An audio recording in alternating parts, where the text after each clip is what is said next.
Hello everyone, welcome back to the channel. My name is Bean Turtle once again, and today I've got for you guys the A-10A again. This is an updated guide to my A-10 video that I made about 2 or 3 years ago. It's some things about it are just fine and great, but some things about it are a little dated, and I know more things about this plane that I did back then, such as like how many bombs you need for bases and that kind of thing. So I wanted to help you all out with new information and better information. So effectively, what I'm going to go over today is what to expect using this plane if you just bought it, or if you're just getting it, soon. What to look out for, what kind of loadouts you should use, as again updated guide, the very maximum potential that you can use, how to base bomb effectively or the most efficiently anyway, I would say, for what you can do with this plane. Just general tips about how to use the A-10A. First of all, I just wanted to make sure that y'all understand, unfortunately, that your first experiences with this plane may not actually be that fun. It's gonna suck, quite possibly, and I mean, at first, especially if you're just buying this, like, I have some experience in this game, right? I mean, of course, you could probably tell by the fact that I have, 20 million Silver Lions in realistic battles alone that I've earned from my A10, total of 835 battles. A new player picking this thing up because it's on sale is not going to have any of that new experience. So I just want you to understand that at first, until you get used to this, it's going to kind of feel weird. And that's just something I want you to be prepared for. You can totally get cool stuff with this thing. I grinded the entire US Air Tech tree. Of course, they added a lot of stuff since I got there, but I grinded all the way to the F-16s with the A-10 with no issue whatsoever. In fact, even though you get the debuff for being overranked, so the A-10 is only a rank 6 plane, which means you can research efficiently, as they put it, rank 7 through, or 1 through 7, so everything from reserve all the way up to rank 7. And then I used, for the most part, after, like, I used the A-10 a lot, but then I also used the F5E. That's what I would recommend for y'all if you want to go get the F-16s or the F-15 or the F-18A. Which will be a lot of fun when I finally get it. But if you want to do that, I actually recommend using the F5E a lot. It's really fun. And it's supersonic, so you're not slow anymore. You can very easily get, 50,000 RP in a game, research in a game, so I couldn't theoretically get this entire plane in a single match. And in fact, I've gotten similar ridiculous numbers before without boosters. It is very possible to do things like that. It's just less possible than it was prior because the game is a little bit faster now than it was 2 years ago. People play more crazily. There are planes in the game such as the J7E, or the J7D and the J7E actually, which are right around your battle rating. These things are effectively apex predators for the A10. So you have loadouts like this, they just kind of hover around and hunt you down, or could anyway. So there's a lot of stuff that wasn't in the game back then, but that doesn't mean that you can't win. And so I'm going to go over what it takes to win with the A10. So first of all, I want to also talk about a couple of basic keybinds that I want to do. I want y'all to do. You don't have to, of course, copy what I do, but there are some things that are very useful. So first of all, oddly enough, I actually rebound my fire air-to-air missile key to the, it's called a tilde, above the tab, above the tab key. I'm a mouse and keyboard player. Of course, controller players have their own special stuff. I don't know how that works because I've never played controller. But of course, y'all do what you need to do. But for me, I actually found that the basic keybinds for that were really annoying, and I ended up kind of misclicking it, and it was really weird to deal with. So forget the, like, whatever it is, Alt C or whatever. I don't know what it is. I switched it to, I hit tilde to arm the missile, and then once it locks, you hit it again, it fires it. That little key right above tab is the one I use for that. I find that very convenient. It's also way out of the way, so you can't accidentally hit that really unless you're like hitting the tab key to look at the scoreboard. But even that, you're usually deterministically trying to look at the scoreboard, right? So it's pretty easy to not hit that, which is kind of important. The next thing I have set up is actually the switch secondary weapons thing, which allows you to go into a mode that is usually only accessible through the Y menu, which is the multifunction menu. You go through here and you hit weapon selector and do all this stuff. It's really, not complicated per se, but just, annoying and not something you can do quickly. Whereas if you do this, you can hit 3, and weapon selection is on. It automatically selected the AIM-9Ls. Hit it again, 500 pounds. Hit it again, 2,000 pound bomb. Right, so there you go. It just cycles through it. And then I also set in the same controls section to make my life easier and thus y'all's life easier. Exit selected weapons mode, which will just clear all this. I set that to 0 on my keyboard. So if you ever want to just use everything all at once again, which again sometimes there's a good reason to do that, you can just exit out of that because maybe you're going in for a bombing run and you want to make sure that you have the bombs equipped, or you want to fire an air-to-air missile, and you can just do that easily without having to deal with clicking this until you get to what you want, because that can be kind of scary in a stressful situation, if that makes sense. Another key that I think you would also want to do is set your flares and chaff to the same key. The A-10 actually has so many flares and chaff that you don't need to worry about metering them out like you might with other planes. But even then, usually with other planes too, I just have it set to the same thing because switching between them is hard. Yes, I'm bad. You can tell me in the comments I'm bad. Go ahead. Fire flares, fire chaff. I have it both set to N. Then also periodic countermeasure release, which will do a really nice little thing where if you hit it, it'll keep flaring and chaffing in a nice constant interval, which is pretty nice and useful sometimes if you want to not have to watch your back for a second. And lastly, something you may want to be able to toggle is your cannon's ballistic computer, which is off by default. I have mine set to both caps lock and insert. I'm pretty sure caps lock is the default. Maybe it's not anymore after they added the new interface thing. There's an interface that pops up with caps lock now, which allows you to actually select your weapons as well, which is pretty nice. See it turned on the weapon selection here. However, I don't like that very much. It's just what I've always had connected to that, but also I have it on the insert key. So if you have a large keyboard with the like the delete, insert, home, end, etc., those keys, insert is far enough out of the way to make me feel cool and like an operator of something, but also it's out of the way to where you can't accidentally turn it off or on if you're in a dogfight. Because the difference between this and this in a dogfight is a big deal. Sometimes having your cannon computer on can really mess you up in a dogfight. What to expect in your matches? So, as you hit that wonderful 2 battle button, it does its little matchmaking thing, and suddenly you are in a battle on an airfield or in the air. You kind of want to know with the A-10 what you are fighting. I wouldn't say your loadout has to change based on what you're fighting. Of course, we'll talk about loadouts later in this video. However, what you are going to expect based on what tier you're at is very different. Now, there are really only going to be 2 types of games that you're going to be worried about because on tiers don't really exist. I mean, if you get an on tier at exactly 10-3, that's kind of weird, honestly. That almost never happens. It's either a full down tier or a full up tier. There really is no in the middle. I wish warthunder worked that way, but it really doesn't. Let's start with down tiers. Full down tiers, you are looking at planes such as the F-100 Super Sabre, F-104s, specifically the American F-104s anyway, the Harriers, so like a 9.7, so that's not a full down tier, but that's the kind of thing you'll see in the game. You'll also see the F-8U Crusader at the top end of that full down tier, so your VR 10.3, and these are likely the most dangerous planes that you will see in that game. There are also a couple of Soviet things that you'll see at that VR, specifically like the MiG-21S, which does not have flares. So again, specifically mentioning the ones that don't have flares, and I'll explain why in a second. MiG-21S does not have flares. MiG-19P, no flares. Various things like that. Hilariously enough, the A-10 actually rinses a lot of these planes in a turn fight, rinses as in like a 0 rinses the P-51 in a turn fight kind of way. It's not as extreme as like the A-6M5 versus an American prop plane in World War II, but it's pretty close, honestly. Even with a full load of bombs, I could out-turn fight a couple of things with a bit of skill, and that's something that you can do with the A-10 as well. Yep, at upper tiers. The problem is that other planes are so much faster than you and able to go Mach, and you are not. So you end up losing a lot of your speed that's kind of important for winning turn fight that you kind of need to actually fight as an A-10 and stay turning at those higher speeds. Otherwise, it's actually an incredibly good dogfighter, which is really funny.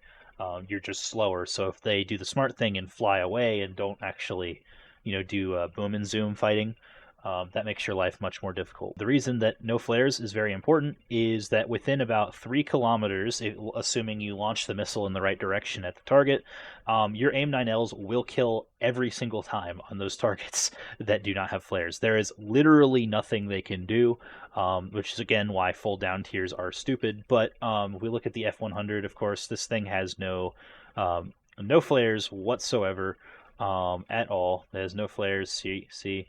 What it does have that it might be able to use in a situation, some people that are intelligent will bring a rocket pod, which really kind of messes with the way the plane flies. Like, it's really, really weird to fly when you do this, but they can try to use the Mighty Mouse rockets to flare in AIM-9L, which works sometimes, but usually it does not. And then the same is actually true with the starfighters, but the problem is the starfighters, the F-104s, are just really, really fast. So the starfighters are capable of flying at literally, they're almost Mach 2 capable fighters.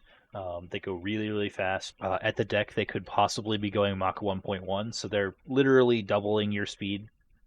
Quite possibly. They can't turn at all, but you won't be able to catch them if you don't fire on them at a good time, which means they can be super dangerous and kind of a threat. So these are things to look for, but they do not have flares. So if you get a good missile off on them, they die. And then the F-8U Crusaders, these planes are also pretty good. These can actually kind of stand up to you in a turn fight, but likely you are still going to turn faster than them. Again, though, if the player knows what they're doing, they'll just fly away. They do have flares. Crusaders do have flares, and so the AIM-9L is surprisingly flare hungry. It really likes to just take hard right turns to go after flares.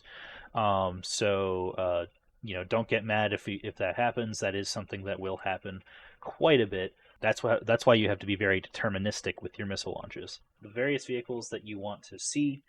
If you're in a full down tier, that you'll see stuff like the Italian things like the G91. You'll see the Ariete is a popular one. You will see planes like the F-104s, so the F-104A, the F-104C, some of the other F-104s from the various other countries in the game. The F-100, you will see the F-8. F-8Us. You will see occasionally variants of this plane, but likely that means that people had to be up-tiered, or like they worked with a friend and someone brought them up to the VR. You will see planes like the MiG-21S, because it's a premium, of course. You will see the Su-25K occasionally, because they're pretty slow like you are, so you might not see them till the end of the game. The MiG-19, etc. Most of those planes, if you identify any of those names, that means that you're playing at like 9.3, and so you're doing great, except for, of course, the Su-25. You see like the MiG-19, you see like the F-104A, you are playing at 9.3, which means that most things that you shoot at will not have flares, which means that most things that you shoot at will be easy kills. So keep that in mind. That means that could be up to 2 free kills per game with your AIM-9Ls. And then you can go in with your cannons and do even more damage. Now for up tiers. Up tiers are a little bit different, of course, because you are in much more danger. You are, once again, slow, but you are way slower now than everything else that you are fighting. Specifically, I am looking at the F5s, the F5C, of course, you'll see here, the F5E, the F4E, so the Phantoms from Vietnam. You'll see this one, which is, I think, pretty under-tiered in comparison, unfortunately, to what it should be, because this is a very good plane. Please don't fix it, though. I love this thing. And you will see other things like the F-111A Aardvark from Germany. We will see another starfighter, but this one has flares, unfortunately. You will see a German Phantom. You will see another F5 from Germany, but those will be rarer. You will see the J7D, a lot of them. You will see a lot of them because this is a premium, and a lot of people use this premium, and I like it too, so it's a good premium. I made a video on it, by the way. Just a shameless plug. You will see the various MiG-21 variants. These all have, this one does not have flares, but this one does. MiG-21 BIS, the MiG-23M, and the MiG-23M also. You will see this thing has some early radar missiles. The R-23R is a pretty solid radar missile that I would not underestimate under any circumstances. And then you will see the Su-39, the Su-25T, various other strike craft like that from the Soviets, and anything effectively that's not a upper tier fighter.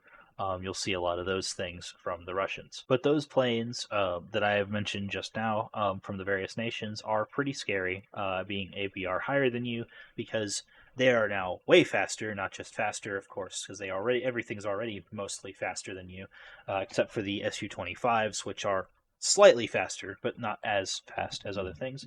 But now they all have good defenses against you, as in players.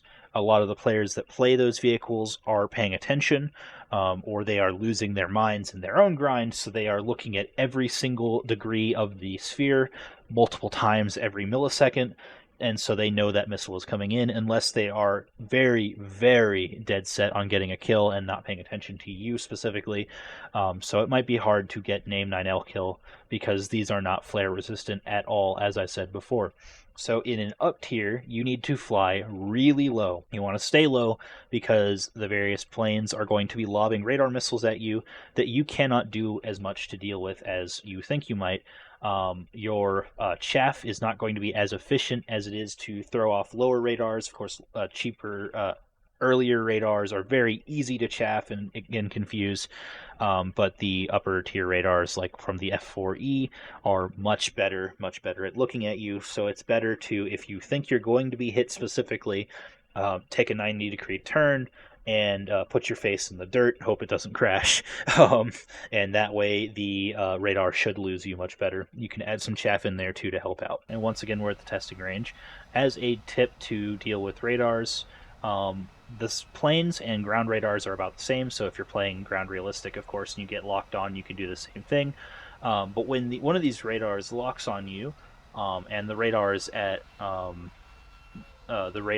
the test area will lock onto you. Plane radars and ground-based radars, so like SPAAs, are generally about the same in terms of how they work in games. So if you're ever being locked by a target, if you notice that this ground AA is having a hard time keeping me locked here, but also the game is kind of weird, the SPAAs are trying to lock me, but if you turn 90 degrees from them, they can't lock me really at all. So that's not a perfect 90 degrees, but here you go, and they're having a hard time with it. See how it keeps breaking, right? Keeps breaking lock, keeps breaking lock.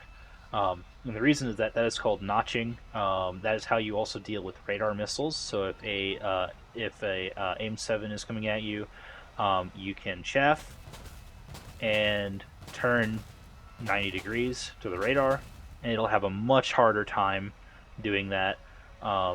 Also, when you're doing this, it is smart to go low, and this can be disconcerting for some people, but this is also how you survive radar missiles. Not crashing, of course, but going low and staying low, because down here radars can't see you as well, and have a hard time keeping track of you. And the missiles, in theory, should either hit the ground too far away from you or will miss you and fly over you. That's what you want to happen, because you don't want the missile to fly into your shiny dome. On top of that, you want to try your best to beeline with your teammates towards a base, so you could at least do something, or towards things like ground targets for you to kill with your main cannon.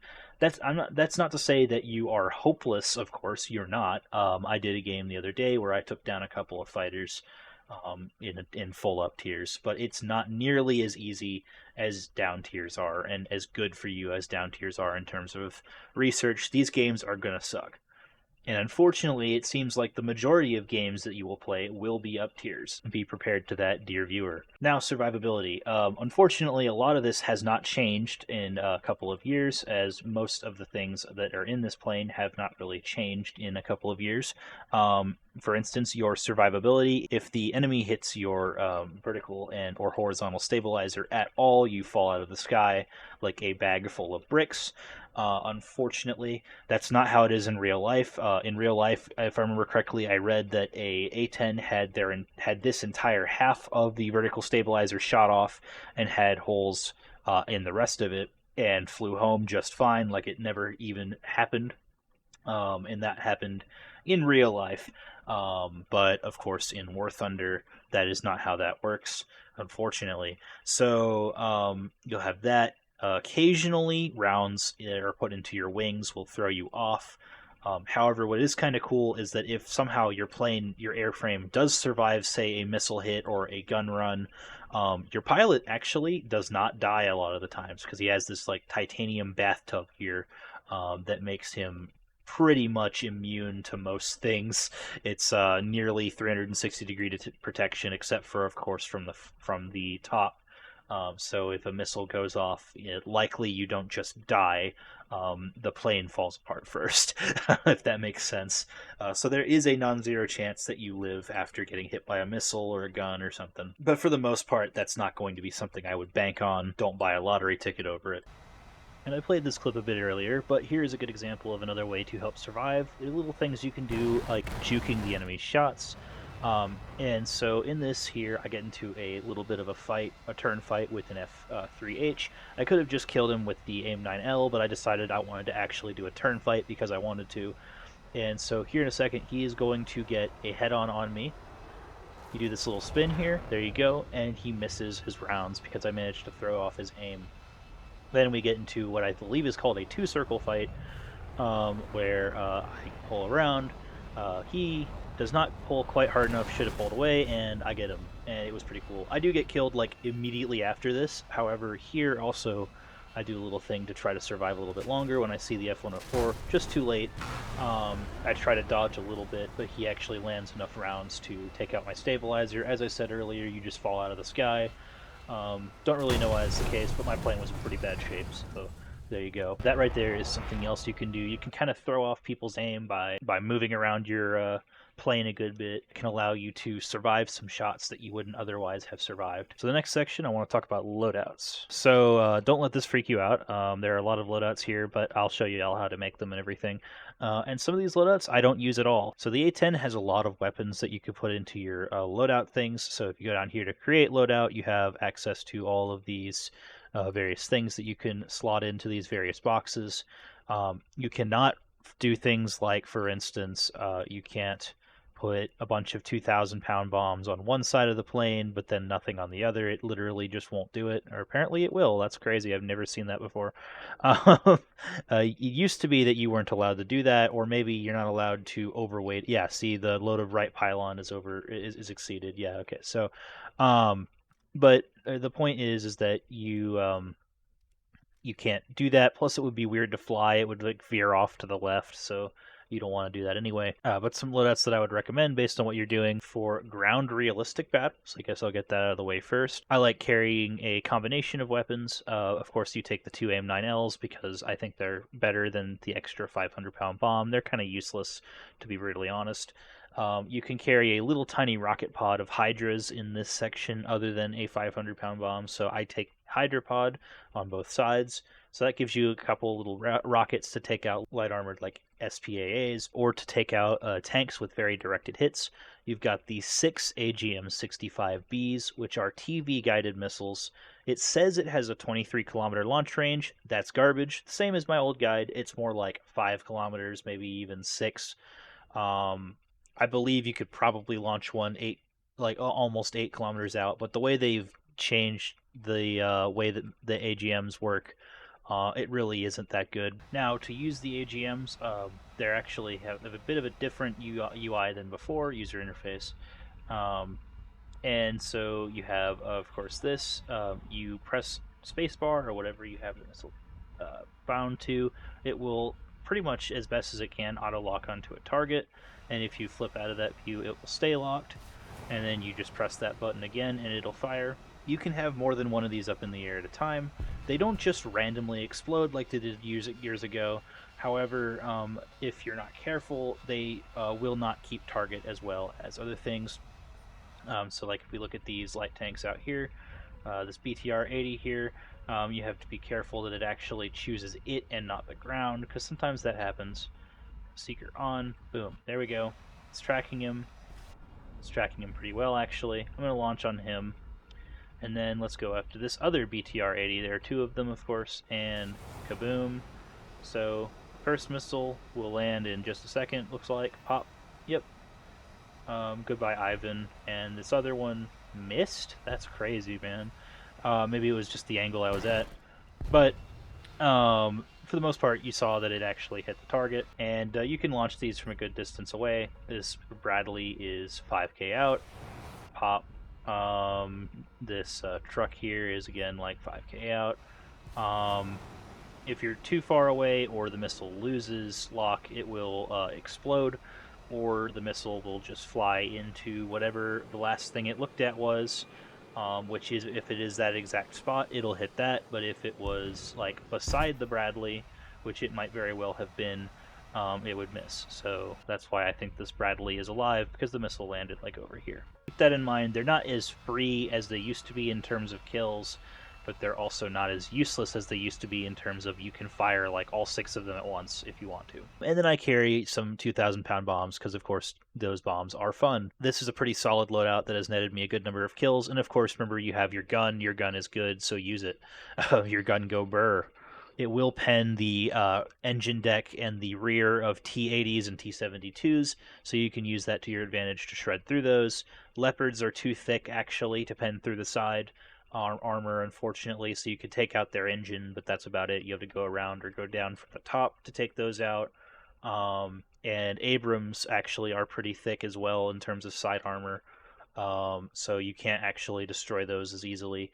But if you shoot them in the back, you can actually take those out too. To move on to air realistic, which is probably what you're here for, what I've started using more recently is this loadout right here, which is AIM-9L, AIM-9L, 500 pound, 500 pound, and then 4 2,000 pounders and 2 gun pods.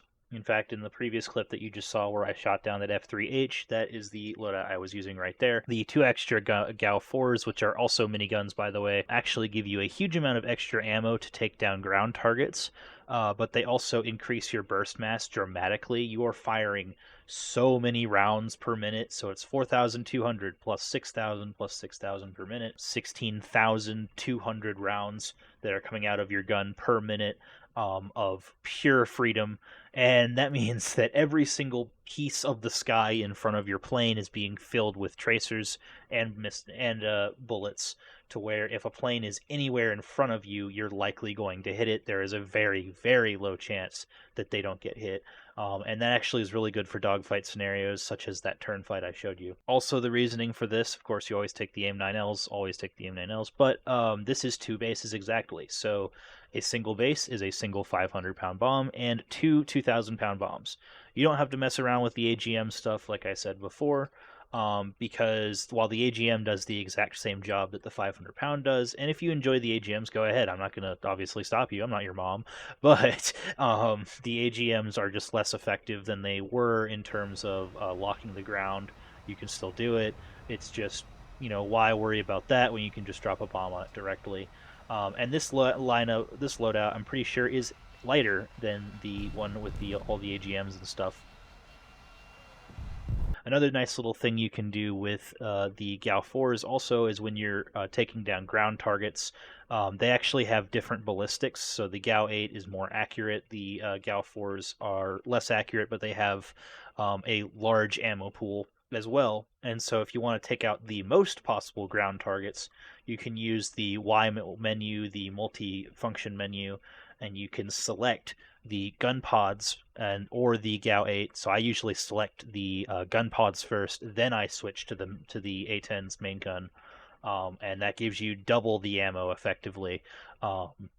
Because these 2 fire at the same time, but that effectively gives you double ammo to take down ground targets, which increases the amount that you can kill dramatically. Once you take out about 20 or 30 or 20 to 25 ground targets, you actually run out of ammo. That's why I'm saying that. You also have access to GBU-8s. GBU-8s are really cool. They're TV guided bombs, but they are bombs, not missiles. So you have to be over the target, lock it, and then drop the thing. It can be helpful to help take out bases, perhaps. Like they're more precise in terms of you don't have to dive into the base per se. It will hit it likely if you're over the area with your CCIP, which is a little bomb indicator cross. But I just find it easier just to use these. These are more for, I'd say, ground if you wanted to use them at all. But of course, for ground realistic, I fully recommend using just the AGM 65s. And the thing is also the tanks can kind of outrun the bombs, the GBUs, but not really. It's just they're not as easy to use, in my opinion, as other options you have. And then, of course, you can also use full hydropods if you're feeling spicy, I guess. That's, again, a ground realistic loadout, I would say, right there. And also some limitations of the AGM 65s. You can actually, more than technically, use them as an air-to-air missile. In fact, I shot down a plane. I've shot down quite a few AI planes as well, those little strike craft you see in Air Realistic. You can hit those, and also helicopters. I think I shot down a helicopter with one using my F-16. So they're more than capable of doing that kind of thing. They cannot be flared. They cannot be chaffed because they are TV guided. They have to be dodged.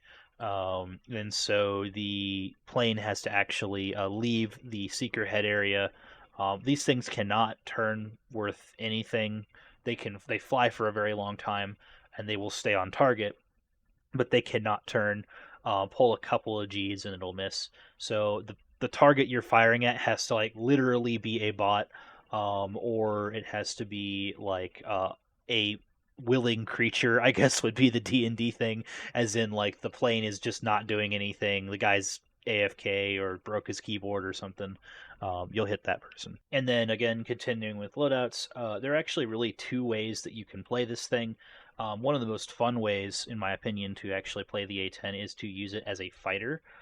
You've got a couple of options. Of course, I mentioned you've got the cannons, you got the Gao 4s that add on the extra burst mass.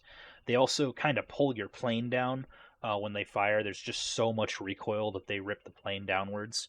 And so that can be helpful in some cases, I guess, to get a shot off on someone.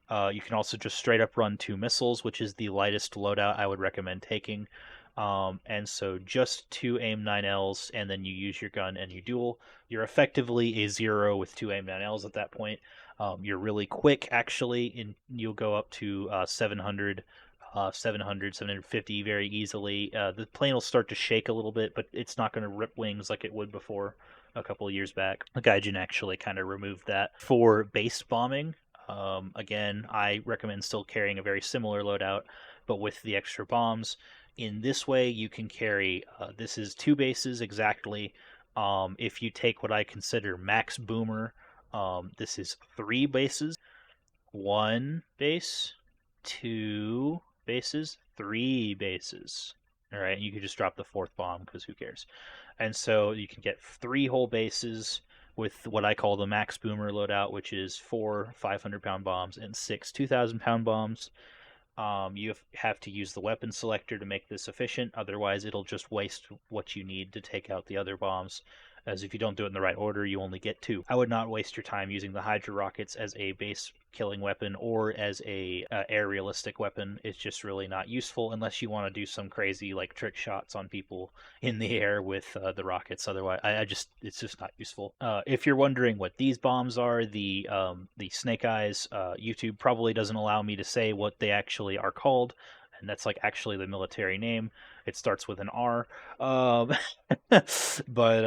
the fin stabilized bombs, parachute bombs, is what was another name for them.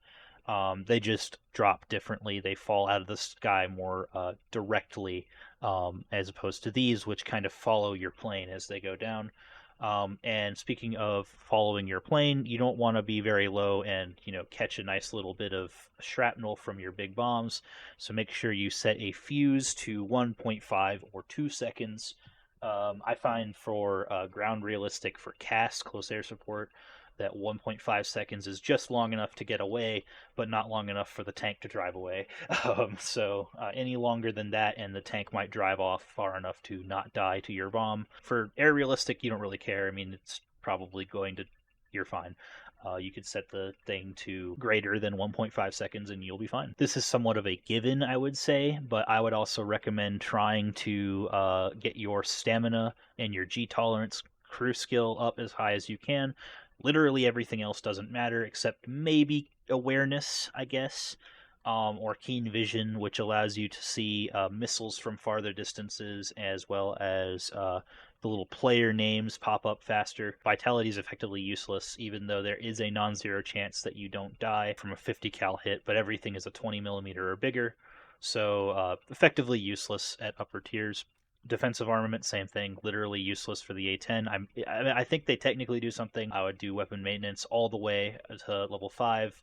It makes bombs more accurate, but again, that's really not something that you need to worry about with the A-10. It's super precise anyway. It's the jamming probability. You can sit there and just burst for like a whole like 5-10 seconds, 10 plus seconds actually, without having any issues if you have weapon maintenance maxed out. If you want to buy the qualification to buff your skills even better, to make it to where your pilot will never black out, it costs 1,000,000 silver lions, which is a lot. Ace crews are actually insane. My T-29 ace crew, a crazy reload time that just blows my mind. 12.5 seconds is way faster than it should be, for instance. And sometimes the tank will get shot, and like the crew will just be fine, as if it never happened. So like, what I'm saying is that crew aces are worth it. For the A-10 specifically, I never did it, if that makes sense. Like, I don't really need to, I thought, and I grinded like the entire tech tree, so I would not recommend wasting that much SL unless you're, rolling in it. And we're essentially at the end of the video. I just wanted to also just one last thing reiterate what you're kind of doing. If you're starting, down here, let's just go look at a thing that I've done pretty much nothing on. I'm looking at my tech tree for Israel real quick, because I've really done nothing on the Israeli tech tree. And so if you're, just starting out and you just got your A-10, and your tech tree looks like this, and there's just so much stuff. And in fact, for the US tree, there are literally like 10 times as many planes than there are in the Israeli tree, in the US tree. I of course have them. That's why I switched to that one. But you're looking at this, it looks daunting. You feel like you'll be doing this for literally months, potentially, if not years or so. It's not that bad. Just, you gotta understand that it's going to be a while. There's no instant gratification, unfortunately. I mean, there are some pretty good neuron activation opportunities when you get like multi kills and turn fight wins and that kind of thing. But remember, this will not happen instantly. You'll get there eventually, though. And what are the prizes for doing this? You can get all the way up through rank 7. Some highlights, in my opinion, of the very, very fun vehicles. I mentioned, of course, the F4E, which you can match at full Uptiers. This is a really fun plane. I love this thing. It gets AGM 65s, and so it gets those good TV-guided missiles that you get on the plane. But this thing is supersonic. It gets radar missiles, some GBUs, so it's a really fun plane that's a good all-arounder for ground realistic and air realistic. You can grind all the way through the F111F. People love the Aardvark. I think it's cool. And it has a bunch of really cool weapons options, as well as base bombing options. And then once you get up to here, and the F5E, the F5E is just pretty much one of my favorite dogfighters in the game. I love this thing. I once wanted to make a video of this to like a rock song, because it was just so fun to fly around with. And then from there, you can use that to grind for the F-15E, which is currently the best striker in the game, except maybe the Rafale. It and the Rafale are pretty much close together in terms of air-to-ground ordnance effectiveness. You grind all the way to the F-16 using the stuff you earn. And even with the A-10, the F-16s are great. I love the F-16C. I use it all the time. Even though I've spaded it, I use it all the time. The F-18s, of course, I love these things. This is my favorite plane. Everyone likes a Tomcat, so the F-14s are here as well. Again, like these are the things that you're working towards. Keep your eyes on the prize. But also, while you're going, remember to take a break, as in not literally just from the game. Always, give your soul to Gaijin. What are we talking about here? However, there are some things that you'll, as you play through, that you'll enjoy, I think, a lot. For instance, the F3D here is a favorite of mine. I really like this plane at 7.0. It actually does a really good job of turn fighting. It's low enough BR, and it's a jet to where you can use it in ground vehicle stuff in the late World War II era. So it's a lot of fun. Stuff like the Sabres feel pretty fun. I like the Sabres. They're pretty cool. They fight a lot like the MiG-15. In fact, they're, pretty much mirror fighters of each other. They're different, but they're pretty similar. The F-82 Twin Mustang is a weird looking plane that you can get times 14 50 cals on, so you can get a gun pod that gives you a total of 14 50 cals on this thing, which is absolutely ridiculous. So like, there's just stuff to play around with, and I would not just bash your head into the wall over I want F16, I want F16, like I did. Honestly, that's probably not the best thing for my mental health. um, but just remember that you can have fun with it. If you made it this far, thank you very much for watching the entire video. It was a lot. I ramble. I'm good at that. I hope that this is helpful. I hope that this is a good addition to my guides. I, of course, have others that I've made and other reviews. Make guides on ground vehicles, and I'll make guides on air vehicles that I have and have good experience with. So I hope you enjoyed this one, and I hope you'll subscribe to see others. If you really enjoy my stuff, of course, you could always become a member. It would be honored, but you don't need to do that. But it would make me feel great if you did. And from there, you can give me cool ideas and stuff, and I'll shout your name out at the end of videos because you will be awesome. You still are awesome. So thank you very much for watching. Be awesome. And remember, use your gun that has a plane attached to it to spread freedom across the entire world, because it needs it, especially now. Thank you very much, and have a great day.